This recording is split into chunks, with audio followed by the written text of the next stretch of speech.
I'm not naive, I'm not gullible, I'm not stupid. I'm just young. And it's way more fun to just be delusional with a man that you know you're not going to speak to. I actually do know my worth. It's just that sometimes I get bored. Like, having self-respect for yourself, it's not always just peaceful. Like, it is boring. Let's talk about it. Let's actually talk about it, because it is boring. So sometimes I just do things for character development. It's not because I don't have self-respect. I just get bored. Guys, you're going to catch a woman at a certain time of her life where she just wants to have fun and deal with toxicity. It is what it is. Unfortunately, that's going to work to their detriment and to your benefit later. So when she's 20, she could do that. But guess what? Usually they don't want to settle down until they about 40, and it's too late. The next wave of 21 and 25-year-olds are on the block now. So she can go ahead and have a little fun now, get ran through and all of that. But guess what? 20 years from now, it's going to be a different tune that she's singing. Some of these women are very much delusional, and they know they're delusional, and they don't want to change their delusional. Keep your looks up, because men are visual. No matter what anybody tells you, unless they going blind and got cataracts, keep your looks up.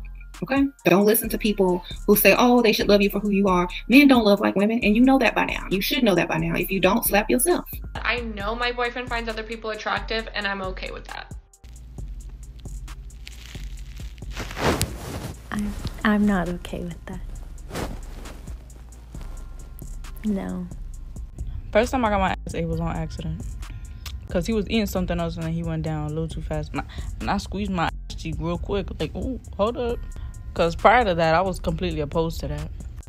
I used to tell my friends, like, what you bitch ass ate? You are disgusting, girl. Like, that is disgusting. Now, if you're not a bottom feeder, I don't want you. But point is, like, you know, don't knock it till you try it. What I'm trying to get these young ladies to understand is this, right?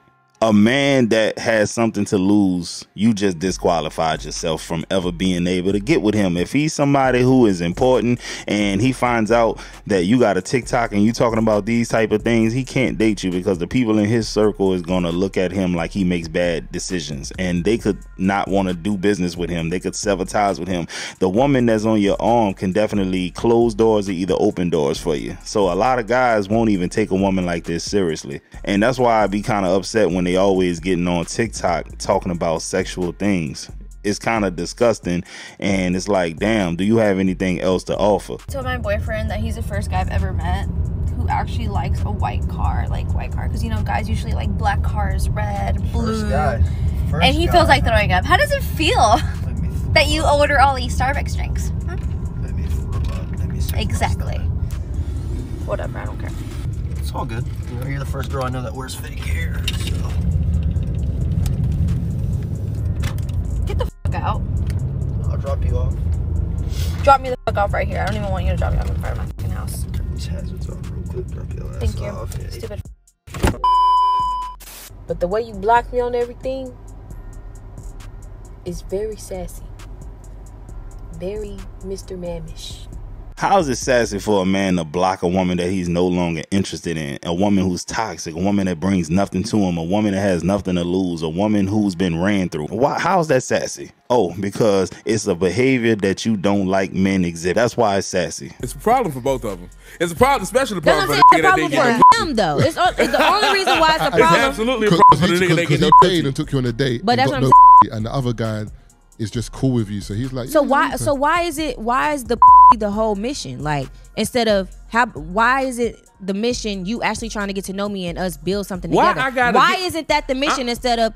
Why are you so worried about who I'm giving my pussy to? You should be worried about who I'm giving my time to, who I'm giving my energy to. Like, you worry about who I'm I could care less about this nigga than I care more about you. So hold on. Let me slow it down for the people watching. So you saying a guy should be okay with courting you, taking you out, not getting no coochie, and he should be okay with you going over and smashing the next. That's not what I said. Because of time. That's not what I said. Okay, I'm gonna tell you a really quick story time, and I just need to know if I'm the asshole. Like, tell me if I'm wrong. Tell me if I'm the problem. So I've been seeing this guy for a while, and he only has like 2 days off a week, so we don't really get to hang out that often. And we were hanging out last night. And he said, you know, what everybody says at some point. He's like, when am I going to see you again? I said, when would you like to see me again? So then he told me his 2 off days, and I like when people make plans. So I'm just not going to assume because you have 2 off days that those days are available to me. Make plans with me. So I leave and we don't make plans together. And then he sends me a text message where he basically says, heads up, I'm going to a Hawks game on Tuesday. In my brain, my expectation would be for him to be like, it was wonderful spending time with you. For him to acknowledge that we'd already spent time together before you're telling me your other plans. I just didn't like the way that it came off. Anyway, I was like, good for you when he said that. And then he said I was being nasty for responding that way to that message. And then he said, you should basically be like, I'm a good communicator.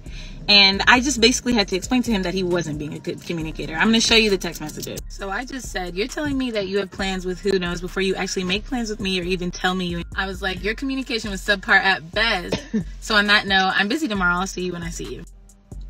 Let's start there. Was I wrong? Did I go too hard? I don't know. You tell me if I went too hard, and I'll tell you why I'm telling you why I'm never going to talk to him again in my life. So this is what he responded back. I'm the problem? He's getting blocked, right? You're a victim. Here we go. You know, I have mixed feelings about this one, but what I will say is this: text messaging, a lot of communication goes wrong with that, right? Even when dealing with business, I've lost deals because of communication via text message. I meant something, they took it the total opposite way. So to me, he could have meant basically, look, I'm going to the Hawks game, and maybe he wanted you to be like, oh, okay, are you inviting me? And maybe he left the door open for that. Me personally, I would have been more direct, but at the same time, when she said good for you, that's what turned him on. All he did was match her energy after that. So I'm not mad at him. They both seem to be two people that don't belong together. Hopefully they don't end up together. A whole lot more than that. You want to smell me? You guys smell like shit. Cognac. Yeah, it smells like cognac. It smells like. That's all I could That's drink. what it smells like. You're gonna smells like cognac. Are you gonna try? I'm about to start lying about everything. Literally, I came to the conclusion that men like bums because they feel like they can control them, right? So I'm gonna act very bummy, just extra bummy. Mind you, I have my own crib, my own car, everything. But it's coming to the point where I'm starting to realize you have to act extra bummy to make these men feel a little more superior about themselves. You know what I'm saying? Make them seem like they're actually doing something in life. So I'm about to just start lying. No, I don't work. I don't have no car. I don't have no crib, no nothing. Come get me from my mama's house. Yeah. Consider this, right? The average guy today, his granddad had to put in a quarter of the work to get the kind of woman that is 4 times as amazing as the woman is attractive. Oh, are you like his grandmother was an amazing woman and a very, very feminine, natural woman, and his granddad really didn't have to do the kind of work he has to do right now as a young man in the Western world. So you're talking about hoflation.